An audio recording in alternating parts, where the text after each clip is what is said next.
आज चाहिँ मेरो बिहानको सुरुवात एक कप तातो चियाबाट भयो। घाममा बसेर चिया खाएँ अनि त्यस पछाडि फेस मास्कहरू लाएर त्यो फुलमा उम्रेको सानोतिनो जारहरूलाई सफा गरेँ। अनि म्याक्सी र लकी पनि फेस मास्क लाउनेर उनीहरूलाई पनि लगाइदिएँ।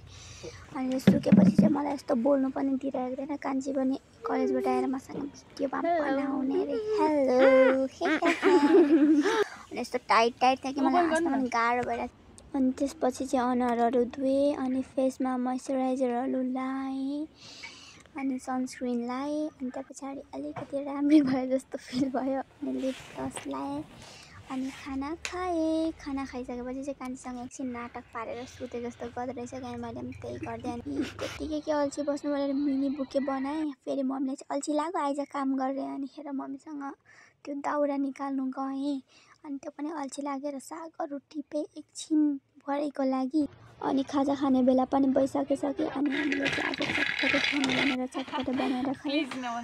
अनि त्यही हो म त तपाईको ब्लगमा अक्कड बनाउँथे गर्दै भिडियो बनायो। अनि लास्टमा रात परिसकेको थियो नि त अनि म्याक्स र लक्की लिएर घुम्नुलाई गयौँ गएका दिदी र म।